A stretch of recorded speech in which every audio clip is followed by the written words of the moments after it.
ഇനി നമുക്ക് mushroom capsicum butter masala ഉണ്ടാക്കാം. അപ്പോൾ മഷ്റൂം ഞാൻ ചെറുതായിട്ട് അരിഞ്ഞ് അതിൽ മുളക്, മഞ്ഞൾപ്പൊടി, കുരുമുളകും കൂടെ ചേർത്ത് ഇച്ചിരി ഉപ്പും കൂടെ ചേർത്ത് പുരട്ടി വെച്ചിരിക്കുകയാണ്. അതുപോലെ തന്നെ ഒരു മിക്സിയുടെ ജാറിൽ ഞാൻ 1.5 സവാള അരിഞ്ഞതും 1 കഷ്ണം ഇഞ്ചി 2 വെളുത്തുള്ളിയും കൂടെ ഇട്ട് അത് നന്നായിട്ട് അരച്ചുകൊണ്ട് വരും. നമുക്കിനി ഒരു പാൻ ചൂടാക്കിയിട്ട് അതിലേക്ക് സൺഫ്ലവർ ഓയിൽ ഒഴിക്കാം. എന്നിട്ട് അരച്ചു കൊണ്ടുവന്ന സവാള, ഇഞ്ചി, വെളുത്തുള്ളി അത് ഇതിലേക്ക് ഇട്ട് കൊടുക്കാം. പക്ഷേ നമ്മൾ എണ്ണയിലേക്ക് ആദ്യം ജീരകമാണ് ഇട്ട് കൊടുക്കേണ്ടിയിരുന്നത്. അത് ഞാൻ മറന്നു എപ്പോഴും ഞാൻ സൈഡിലേക്ക് ഇട്ട് കൊടുത്തു. നമുക്ക് എടുത്തു വച്ചിരിക്കുന്ന തക്കാളി അരച്ചുകൊണ്ട് വരാം. അപ്പം ജീരകത്തിന് പകരം ജീരകപ്പൊടി ഇടാം, പക്ഷേ എനിക്കത് ഭയങ്കര കുത്തൽ തോന്നുകൊണ്ട് ഇട്ടില്ല.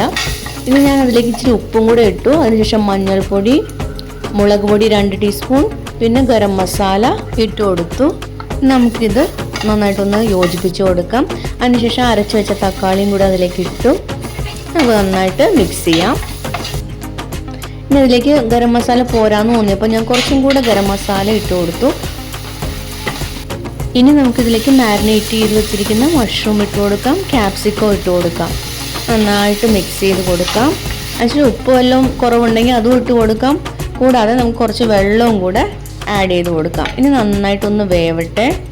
അതിനുശേഷം നമുക്കതൊന്ന് വെന്ത് കഴിയുമ്പോൾ അതിലേക്ക് മല്ലിയില ഇട്ട് കൊടുക്കാം. ഇനി ഞാൻ ആഡ് ചെയ്യുന്നത് ക്രീമാണ്. ക്രീമിന് പകരം കാഷ്യൂ പേസ്റ്റ് ആഡ് ചെയ്താലും മതി. ഇവിടെ ഇപ്പോൾ ക്രീം ഉണ്ടായിരുന്നുള്ളൂ, കാഷ്യൂ ഉണ്ടായിരുന്നില്ല. അതുകൊണ്ടാണ് ക്രീം ആഡ് ചെയ്ത്. സാധാരണ കാഷ്യൂ ആണ് ആഡ് ചെയ്യണത്. ഇപ്പോൾ അതിനുശേഷം നമ്മൾ ടൊമാറ്റോയുടെ ആ പുളി ബാലൻസ് ചെയ്യാൻ കുറച്ച് പഞ്ചസാര ആഡ് ചെയ്തു.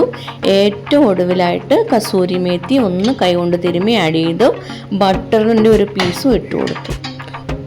കുറച്ച് മല്ലിയിലയും കൂടെ ആഡ് ചെയ്ത് നമ്മുടെ ഗ്യാസ് സ്റ്റവ് ഓഫ് ചെയ്യാം. അപ്പോൾ നമ്മുടെ mushroom capsicum butter masala ready ആയി കഴിഞ്ഞു.